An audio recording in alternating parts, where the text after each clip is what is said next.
Welcome to Fabric of Folklore. My name is Vanessa Y. Rogers, and I'm your host of the podcast where we unravel the mysteries of folklore.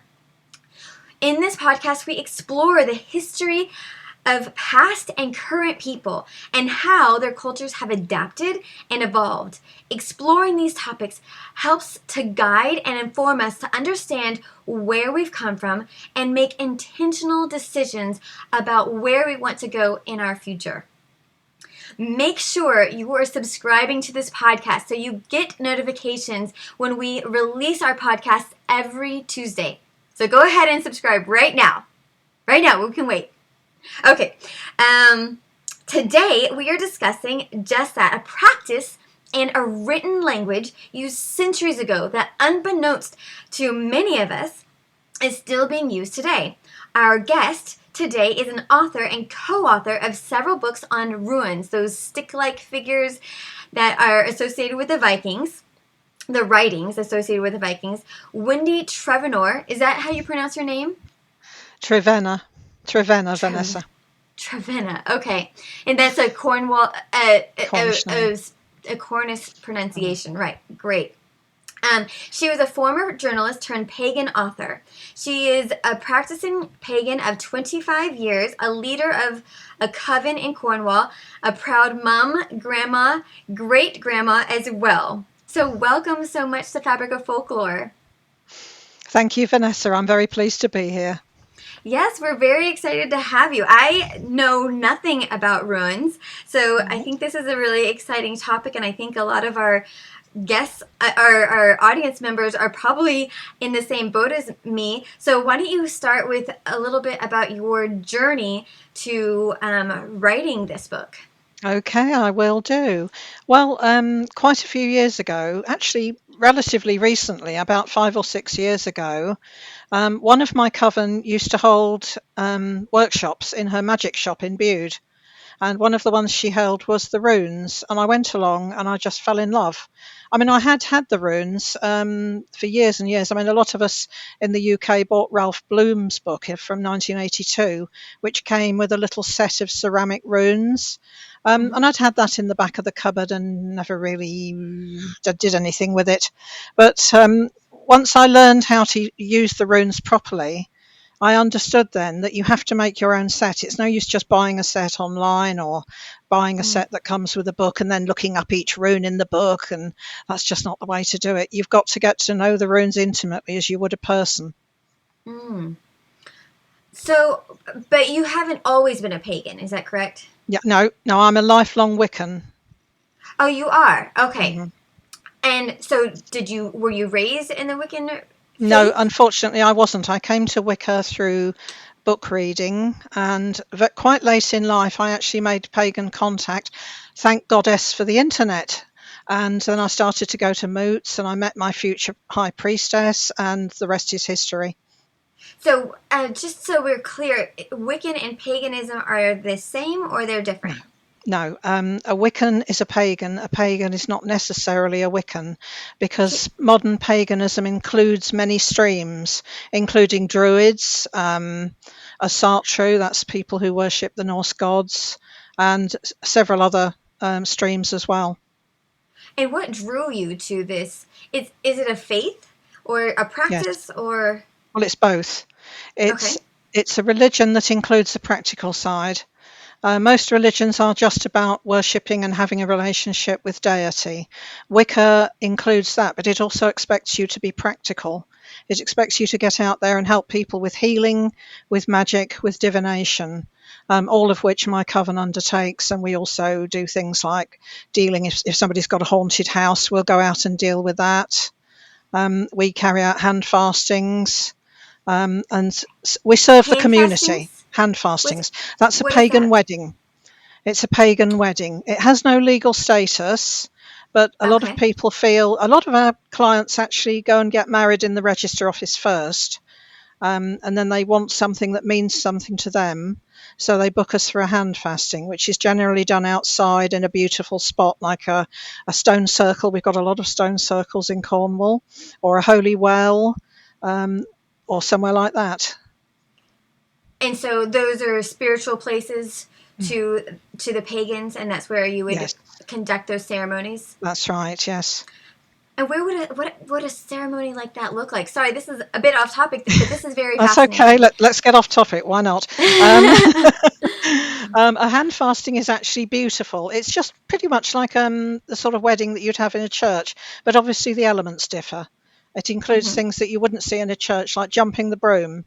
As the couple turn to leave the altar, and they're married now, where they've got their hands tied together with a hand fasting cord, they've got rings on, and as they go away, people are going to hold a broom for them to jump over.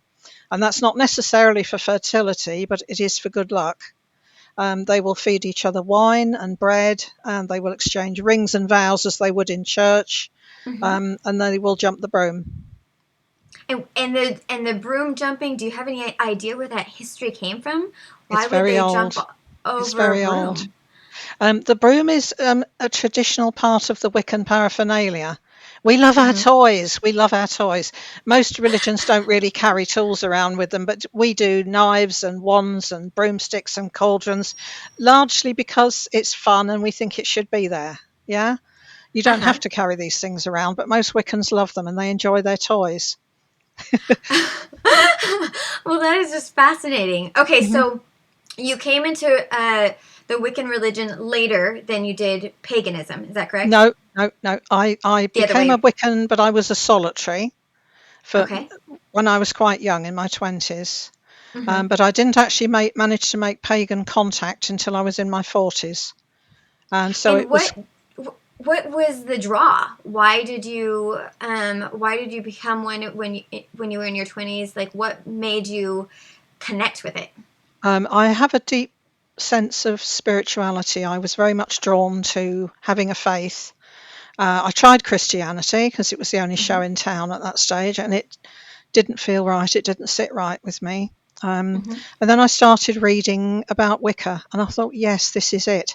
Because in Wicca, our god is female. And I think most women would prefer to pray to a goddess than a god. I'm fond of saying that if I were a mouse, I'd want a mouse-shaped god to worship. But of course, there are male gods in Wicca too, so men aren't left out. It's Right. just that women aren't second-class citizens as they are in so many religions. And so that was the main draw, that you wanted that femininity connection. Yeah, it just felt right.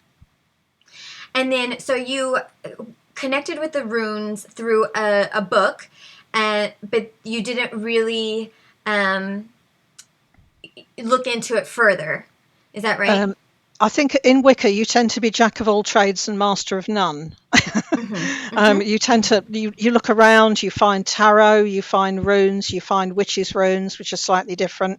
You find divination, you find crystal balls, and you don't necessarily want to take each one and do nothing else. You develop a working knowledge of all these things, and then sooner or later one of these things will call to you and say, "I am your major discipline." And with me, it's definitely the runes. They're so easy, they're so wonderful, they're so magical, and they speak to you. Okay, so let's take a step back and describe what they are. Okay, I think the best thing I can do is show you some of them. Okay. They are a writing system that was developed by the Norsemen, the Vikings, that is, very early on. We don't know exactly how early they were, probably around the time of Christ. And here's a couple of the runes. Okay. I have here Rido and Wunjo. That's travel and joy. And those are two that you created yourself? Yeah, I created the whole set. There are 24 of them. Okay, so I'm going to describe real quick because not everyone is watching. Some people are listening. So can you hold up the first two? So I'm looking at two round discs, and they are wooden discs. They have the actual bark on the outside. Is that right? Yep. And then they have red lettering. And one looks like an R with a pointy R, and one looks like a pointy P. Yeah. And of course, the red coloration is not just acrylic paint, because there is a drop of my blood on each one of these, which probably sounds a bit gruesome to somebody who doesn't know anything about magic, but it ties them to me. It makes them part of my body. Rido, this one, is in fact the ancestor of our own letter R. This one is not the ancestor of P, but it's V. It's actually V, and it means joy. And what does Rido mean? Rido is travel. It's about riding on a horse. It's about reins. It's about being in charge. It's about your journey through life.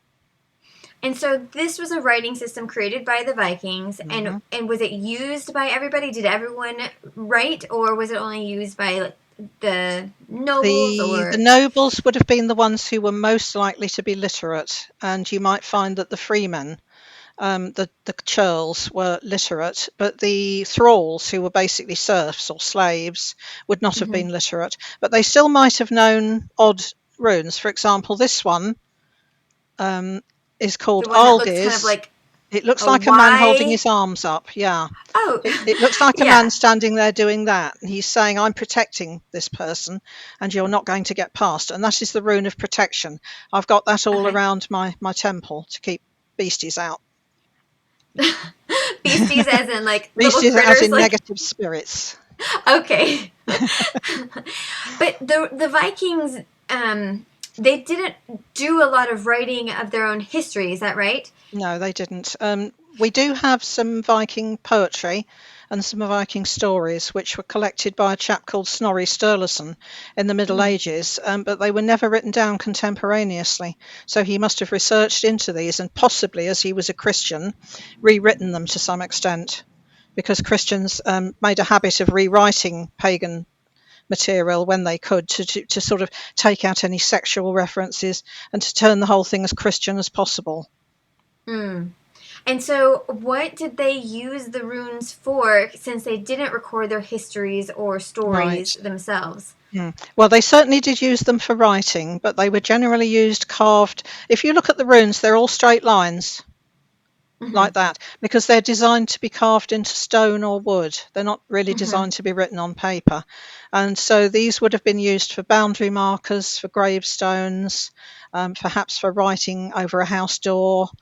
And then, of course, they discovered that these letters can be used for magic and for divination.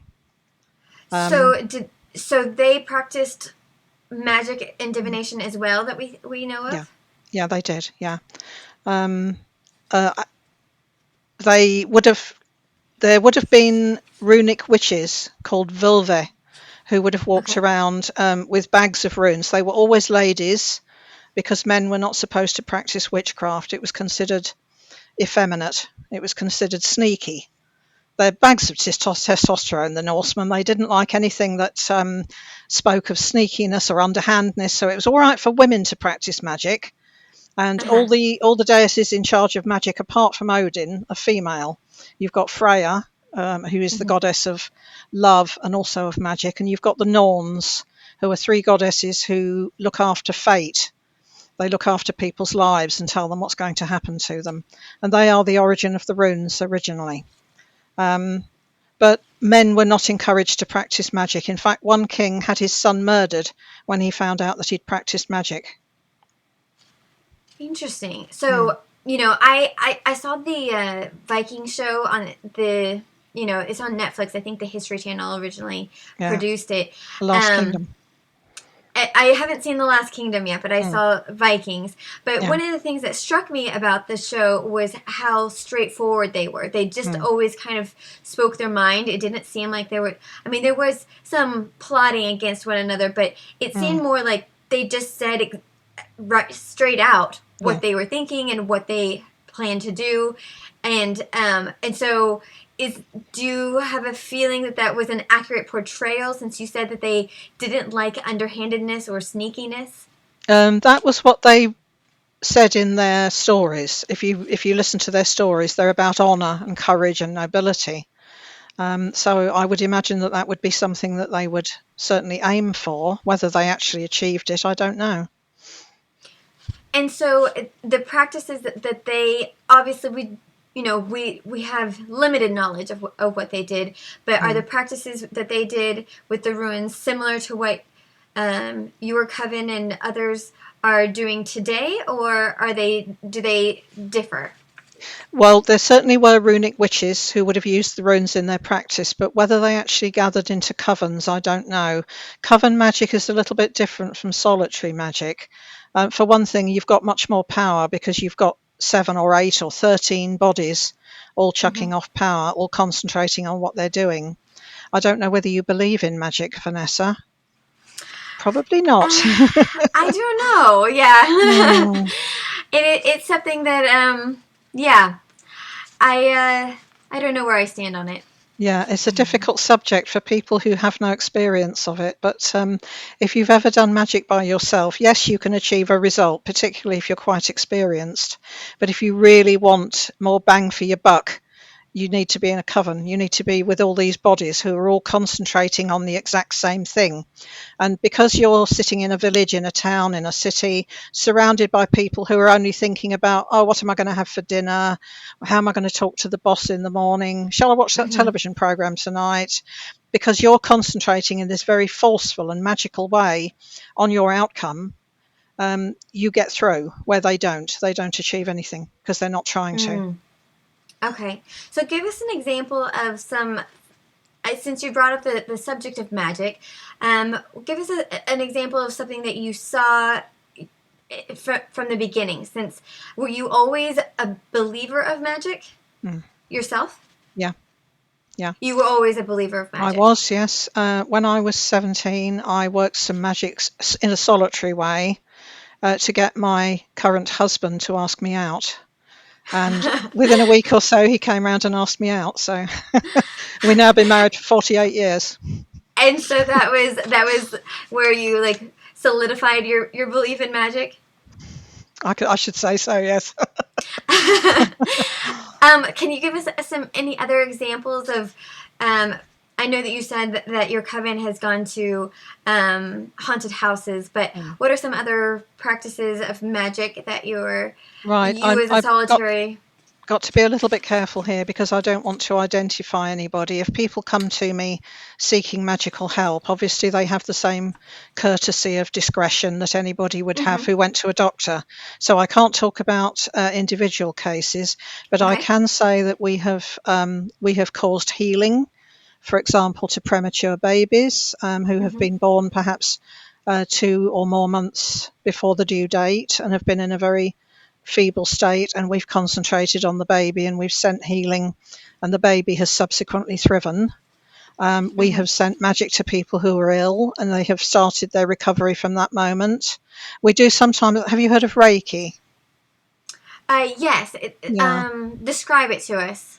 It's a Japanese discipline where you place your hands on somebody and you let the power flow through you. It doesn't come from you, so you're not left depleted. It comes from the earth or wherever you think it comes from, the universe. And you pour healing into the person. And you do this for as long as you can, up to an hour. And the person will experience great heat coming through your hands, even though you may not feel it. As a Reiki practitioner, I also commonly feel the symptoms that the person is experiencing when I'm doing it. But Reiki can also be used in magic. In fact, I think it is just simply magic under another name. So we do a lot of that. That's all the examples I can give you, really, without naming names. Okay, so let's go back to the runes that the Viking women would have carried around. Would they have looked like yours? Yes, would they they would. have been stone? What I carry is the Elder Futhark, which is the very oldest form of runes and therefore the purest form of runes. The Norsemen spoke some kind of old Scandinavian language, and obviously the runes travelled. They came down into Germany and became Anglo-Saxon runes. They changed as the languages changed, as the consonants changed. So you have, for example, this rune here is called Ingwaz. Okay. Let me describe it for the listeners who are just listening. It looks like a diamond with 2 X's on top of one another next to it. No, that's actually the later form, which I've just left on there because I knew this question would come up. The diamond is the original form of the rune. Okay. And it was half the height of the other runes. So the old rune masters decided it didn't look right, so they turned it into this XX thing. And actually, this rune is about your genetics. It's about your DNA. It's about what you've inherited from your ancestors. And people have remarked. I can see the connection. It looks a bit DNA like the spiral. Yeah. Well spotted. And so, when was that one changed? I'm not absolutely sure of the dates that things changed. I mean, obviously, it would have been an ongoing progress. And the runes changed as they met new languages and as the language itself evolved and developed into modern day Scandinavian, I suppose. There are about 5 or 6 different versions of the runes, but I think I speak for all users of runes when I say that Futhark is it's taken from the first 6 letters, is the type of runes that everybody would use if they were using it for divination or magic. So there are 6 main letters, and then there are more No, there letters. are 24 letters, but the first 6 letters are F, U, T, H, A, R, and K. So we call it Futhark. Okay, and then but those are the most powerful, or why are those 6? It's just the order they're in. Okay. I mean, an alphabet has to start somewhere, doesn't it? Right, but you seem to imply that they were more powerful, or that everyone would use those first 6. No. They would use the Futhark alphabet, the 24 letters of the Futhark alphabet, in preference to the later forms. There's one called Futhork, for example, which is a later version of Futhark, and then we have Anglo-Saxon runes as well, which are quite different and quite hard to draw, some of them as well. But Futhark, the very ancient, oldest form, is the purest and the oldest. So that was the one I would go for always. Right. Okay. Thank you for that clarification. Okay. So there are several different ones. And the Anglo-Saxon one, is it derived from the Norse runes? Okay. Yeah. And in your book, you talk about how they guide and inform. Can you speak to that? Yeah. If you learn to use the runes yourself, I mean, I started off on my journey. The whole of us who were taking this workshop did. We took ourselves a little blank disc and we took it around with us until it told us which rune it was. And then we put the rune on the front of it, and we continued to carry it around with us. I had a sweet, cute little suede purse on a chain round my neck. And if any muggle, if you'll pardon the expression, asked me what it was, I'd just say, oh, it's just a sweet little accessory. And all the time I'd got my rune in there, and it was talking to me and telling me what it meant. So this one, which is Sewelu, it looks kind of like a backwards. It looks like a lightning bolt. It is, yeah. And I'm afraid that this is the one that was used on the lapels and cuff buttons and so forth of the SS during the Nazi regime, which did actually throw the runes into some. People didn't want to use the runes after that because they associated them with Nazism. And I think it took Tolkien, J.R.R. Tolkien, to rehabilitate them, because he started to use them in his books, in The Hobbit and the Lord of the Rings trilogy. And some people have seen the Lord of the Rings as an analogy of World War II, with Sauron as Hitler. So the Nazis, did they use more than one of the runes, or did they just use that one? That was the one that everybody recognises because it was on the cap badges and things of the SS, because it is the letter S. But they were actually very interested in the runes. They were very interested in occult work, and they certainly would have used runes in magic. And I dare say there were people on this side of the sea who were using runes back at them. And you are aware of the legend that Gerald Gardner wrote about. He is the father of Wicca. He joined a coven. I'm going off piste a bit. No. Tell us the legend. Start from the beginning. Okay. Well, Gerald Gardner was a civil servant who came back to England from the tea plantations, and he became very interested in Wicca, and he was initiated into a coven in the New Forest. That's a large forest area in Hampshire. And he actually took part in a ritual in 1941 in which several covens got together in the New Forest and did a huge working that took place over several nights to repel Operation Sea Lion, which was Hitler's plan to invade Great Britain. And some of them put so much effort into it that they became ill and died, but Hitler never invaded the UK. Okay. So, and who is it? This gentleman that you were talking? Gerald Gardner. He's the father of Wicca. Oh, okay. So because he went he's public with it, and we now have Wicca public today. It's not a hidden religion or a secret religion anymore. You can but it find a was local prior coven. to him? Yes. Okay, so it was being practiced prior to this gentleman, but it was Yeah, but not they used to outed. burn us in those days. Right. So we kept our heads under the parapet. Well, can you talk a little bit about misconceptions? Well, what people perceive Wicca to be and what it actually is, since Of there course. is a lot of, shroud and mysteriousness around it. All witches have had this happen to them. If they tell somebody, I'm a witch, they'll get somebody looking at them as if they're balmy, or they'll look somebody who doesn't want to have anything to do with them because they think they eat babies, or who knows what they think. Wicca is actually a very gentle, loving nature religion, very positive.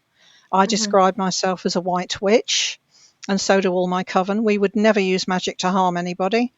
We work always for good outcomes, for healing, for help, and also to help And the planet. And so, what do you think the perception is of outsiders? What do they perceive Wiccan to be? I know you said that when you tell someone that you're a witch, they look at you like you are growing three heads. But what do you think their thinking is happening? I think decreasingly people see the old image with the hooked nose and the green skin and the broomstick and the cackle, and they think we're evil, they think we're Satanists. We have nothing to do with Satanism. Satanism is a Christian thing. It's nothing to do with Wicca. We don't believe in the devil. Oh, okay. Well, that's a good distinction. So back to your book originally, in your journey, would you say that this book, who did you write it for?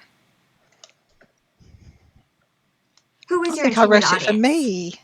I think me. I mean, nobody who writes books on subjects as niche as this gets a huge amount of money out of doing it. You do it for the street cred, really. Also, I just wanted to do it. I taught a runes. We had obviously a lockdown here for COVID in about 2020 and 2021. We had a number of lockdowns and people were kept in their homes. And one of the ways in which my coven and my outer circle could stay together and keep in touch was by having online sessions like the one we're on at the moment. And I had so many notes left over from teaching about runes. I had a class of about half a dozen people learning about runes. I had so many notes left over from that, and it was all jolly and fun, and they put their own ideas into it too. And then my publisher contacted me. Years ago, I'd had a little book called Witchstones published. Okay. This is difficult because the picture goes the opposite way to what you expect. And he basically sent me an email saying, do you know anyone who's got any manuscripts? So I took this as a big hint and said, would you like one on runes, Peter? So he said, yes, please, bit my arm off. And I knocked it all out in about 6 weeks, actually, because I still had, and I wrote it in a fun way. It's not meant to be a dry, dusty, boring book. It's written with a lot of internet slang. It's got things like BTW, by the way, and ATM at the moment, It follows, it describes the runes, their history, the background to them, a little bit about the Norse gods who are very important. And then it goes into the runes themselves, taking them one by one. And at each stage, you have two very different men who are dealing with the runes. You have Leif Forkbeard, who is a Dark Ages farmer living in Jutland. And you have a software dev called Jaden, who is living in London in 2021. And they both draw a rune every morning, and they have their own reaction to it. So that's just to give it a little bit of human touch to it. Well, I was a little bit surprised because I came into this knowing nothing about runes. And so when we were discussing this topic, I was like, I wonder if this is going to be interesting or dry. And so when I, pulled open your book, I was pleasantly surprised. I found it quite fascinating and interesting read. It was definitely not something that would put me to sleep. So I enjoyed the parts that I read. So it But I was curious if you would find it helpful at all to a non-practitioner. Would you say that would be a book that a non-practitioner would find any use in? If they were aiming to take up the runes, I feel that my book would take them on a journey, starting with absolute basics, starting with the history of the runes, where they come from, and leading them through the process of creating their own runes, which is the most important thing. Anyone who does magical practice will tell you that wherever possible, you should always make your own tools. Obviously, sometimes you can't. I mean, if you're not a blacksmith or you don't know how to carve wood, you can't always make your own tools, but where possible you should. And with something like the runes, it's very easy indeed. You can buy little bits of wood like this on Amazon or eBay. I've just bought a load. I made sure they were ash for spiritual reasons, and I just bought a load that were all the same size, and these are what I used. And so and then you carved using what? Well, I didn't actually carve them, I painted them. I felt that was more what would have been done in the past. You can carve them, or really? you can use poker work, searing them with a hot tool. If you've got a soldering iron, for example, you can use that. Oh, I would have imagined that they would have been carved, but you think they would have just been painted? I think they would have been painted with the practitioner's blood. And you describe them in your book as simple yet complex. Can you speak to that? Well, the things themselves, you don't get a lot more simple than that, do you?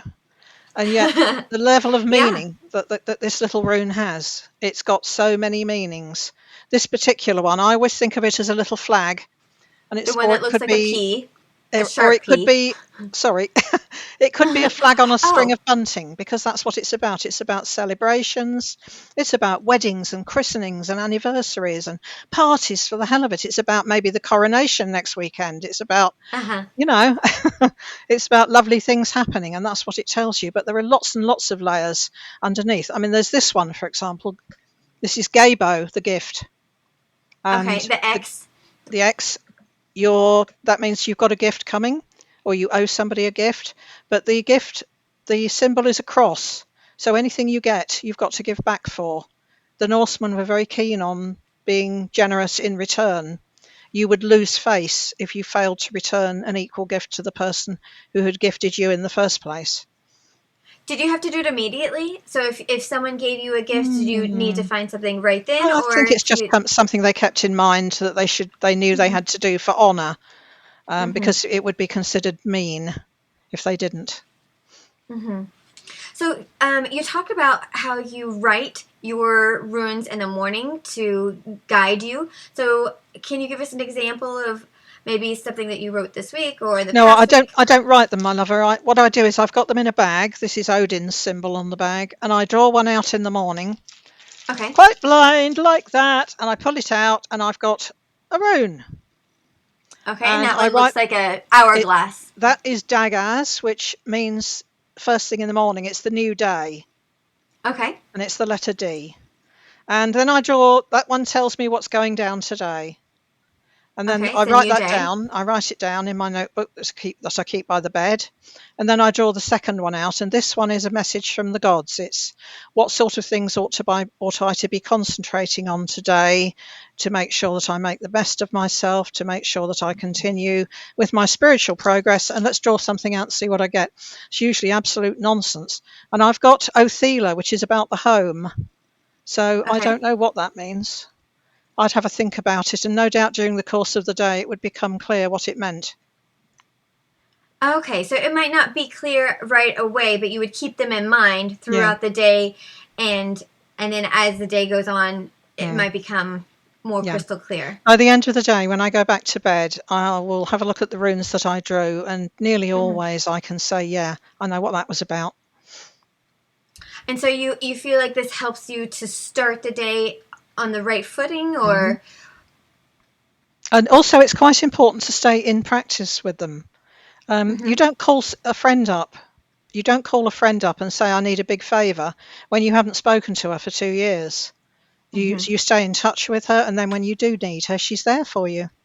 And it's the same with the runes. You need to practice, and keep them close. They should be part of you. I don't really go anywhere without taking them with me.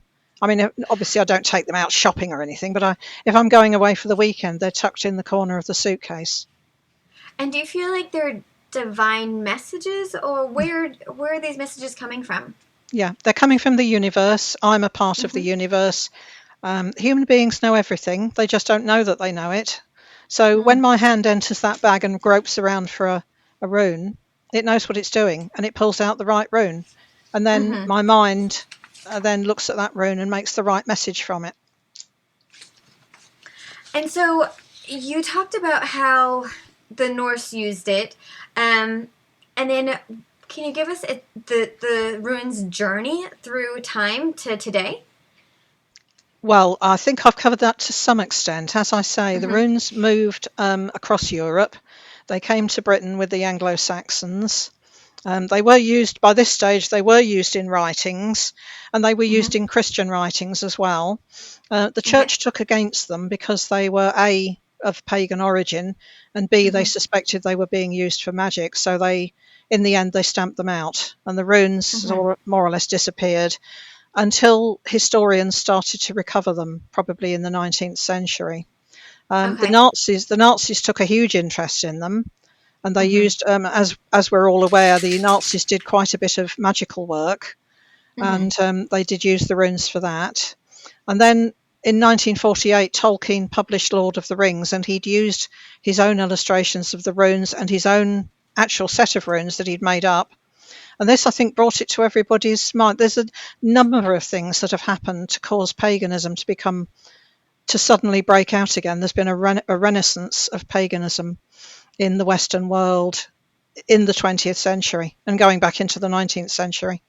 And that's a bit fascinating because Tolkien is kind of a famous Christian. Yeah. And so, but he had a strong interest in them. Yes, he did. He was a historian, and he had an interest in them because he was a historian.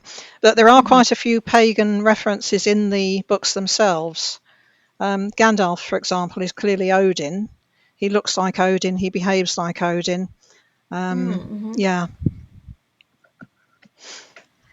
And so, do you think did Tolkien write on them in any of his other outside writings outside of Lord of the Rings? Do you know? Like, yes, they certainly were used in The Hobbit, which is the children's book that he wrote. And I read this book when I was young, and I've been absolutely obsessed with it ever since. And I actually worked out, it's a lovely book. Do you know it? It is. Yeah. Yes. And I actually worked out what the runes meant. I transliterated them myself when I was about 14. And actually, he'd used the runes in English. He hadn't made up a language for them. They were just English put into runes, which was rather sweet. Wow. But they're still very beautiful. And of course, they were his own runes. They weren't. They were called Swaths, so they weren't anything to do with Norse runes. They just looked like them. Okay. And so, what did you translate? What did it say? It's the little passage where the dwarves are outside the dragon's cave at the back door, and they uncover some writing that says, when the thrush knocks twice at the stone door or something, and the last moon of Durin's day shines on the door. It's that bit, the bit I'm talking about, yeah. And that's actually on one of his illustrations, and I translated it. And so that was the writing of the dwarves in The Hobbit and in Lord of the Rings. Yeah, that's how they were used. Yeah. And were they used for magical purposes in the books? Not really, no. I mean, that was obviously a magical spell that had been put on the cave to keep the sort of back door to the hall where the dragon lay safe from intruders. So there was magic going on there in the past, at any rate. And so Tolkien kind of brought them to light, and then did anyone else start? How did their journey come from Tolkien to today? Well, a chap called Ralph Bloom created a book. He published a book in 1982 called The Book of Runes. Some people may have these little runes. They're ceramic. And there's a complete set of them. And they come in a sweet little velvet bag, and they've got the book so you can figure out what they all mean. But as I say, I never felt particularly inspired by them. I think it had to be that I had to make my own set. In my own mind, I imagined that they would be ceramic or they would be stone. It kind of surprised me when you said that they were wooden, because I kind of imagined they're rattling around in a bag. But you feel that they are, I mean, are they more powerful in wood, or does it matter as long as...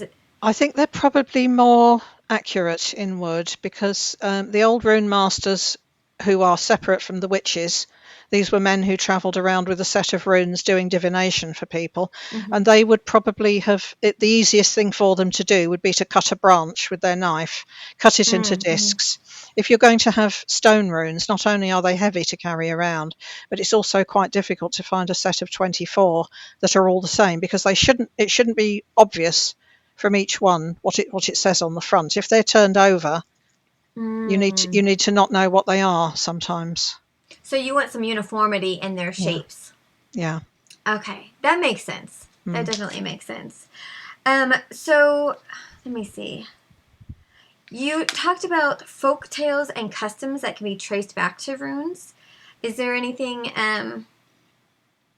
Well, there are stories in the Norse in Norse mythology about the use of runes. I think probably the most interesting one is where the runes came from.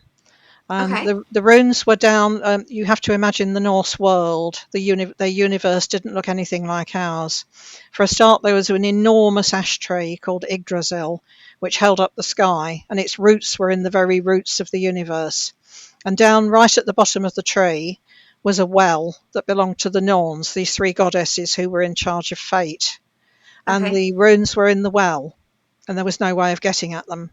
And then Odin, who is the king of the gods, goes down to the well, and he hangs himself over the well for 9 days and 9 nights without food and water. And he also thrusts a spear into his own side, which rings some bells, doesn't it?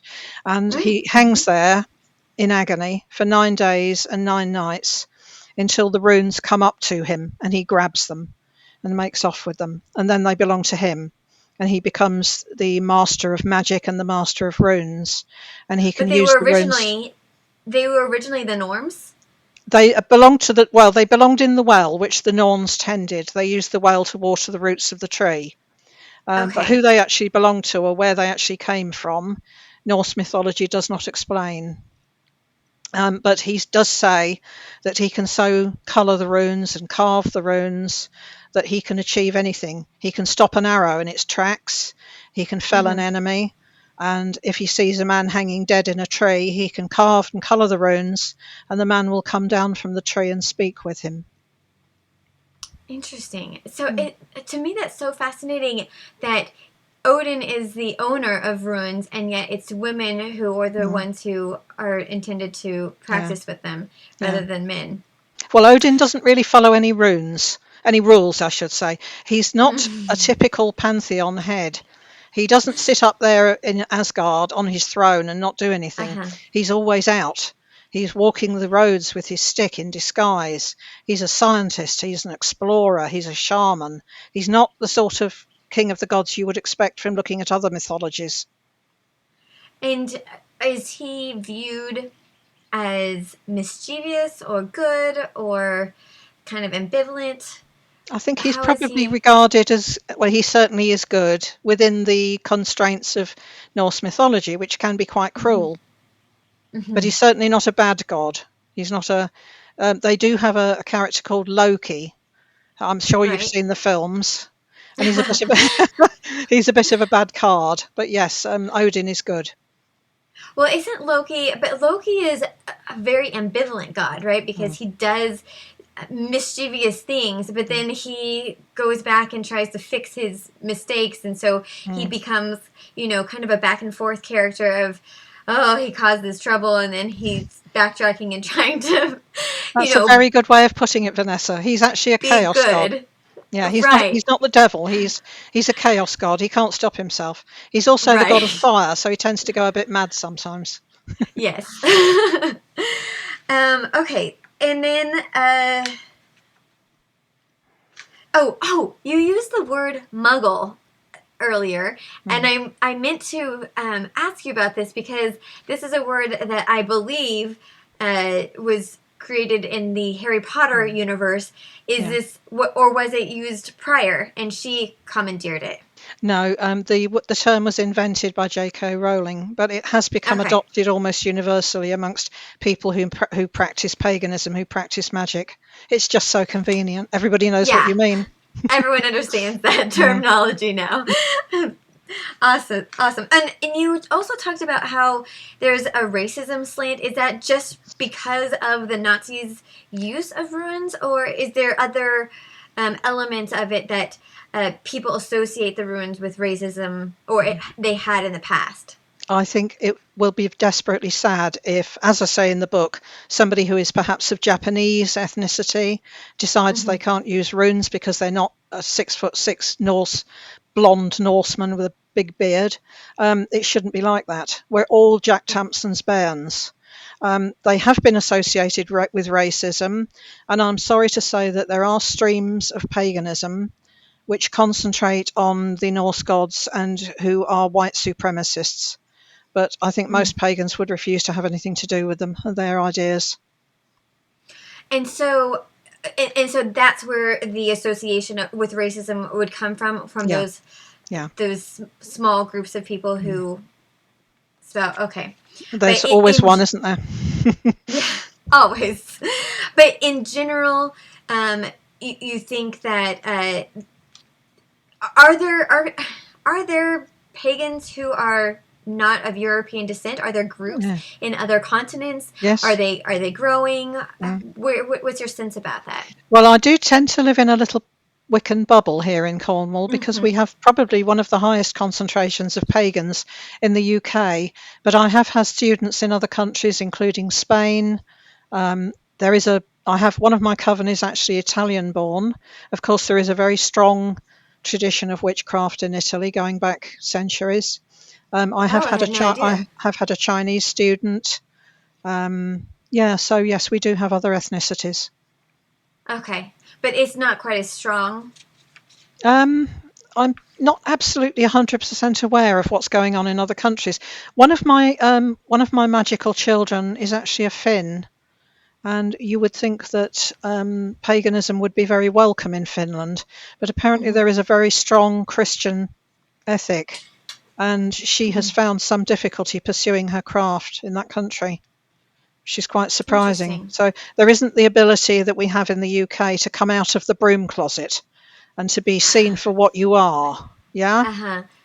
But you feel like it's becoming more normalized in the UK? Oh yes, definitely. Interesting. And so have your reactions to your stranger reactions been evolving through time? I've never actually had any I've had very, very little in the way of negative response to when I've talked about my beliefs. I'm about 99.999% out of the said broom closet now. I really, my family know, all my friends know, even the ladies in my WI know, so that's fine. What is WI? It's the Women's Institute. It's sort of like a women's club for women all over the UK and in other countries, I believe, yeah. I am very WI. I don't go around the streets dressed in crushed velvet robes or carry a wand or anything like that. I dress like a WI member. And because I want to make the point that Wicca is for everyone. It's normal, it's safe, and it's for everyone. Well, is there anything that we didn't cover today in our... Well, I would like to quickly talk about my other books, if that's all right. Yes, absolutely. I did show this one. And that one, so it's backwards. So it's Witchstones? Is that the first one that you wrote? It's not backward on my screen, actually, Vanessa. Oh, show it one more time. Let me see. Oh, okay. It just had a glare. Witchstones. Right. Okay. Witchstones. And now, Witchstones are, I don't know if you can see the little symbols on the book. They are a form of runes, but they're not Norse runes. They are quite ancient, and they go back to the gypsies. And there are between 5 and 13 symbols. And I wrote the book basically because there wasn't another book on the market at that stage, and it's still available on Amazon. And then last year I wrote Ogham and the Wood Wide Web. Okay. With two other ladies who are both in my coven. Have you heard of Ogham? No. No. Well, Ogham is it's a form of lettering, but it's based on trees. So the letter B, for example, is birch, and the letter T is holly, and they would have been written on little slips of wood from those particular trees and used very much in the same way as runes. I don't know a huge amount about them myself. I was just the ghostwriter, if you like. And Sandy and Diane, both of whom are very, very clever ladies, put all the actual book together, and I just wrote it for them. My book that's coming out, that I'm working on at the moment, is called Dream Beasts, and that's a book on the use of animals in magic and divination. But it's taken me a very long time to write, and it might not be out this year.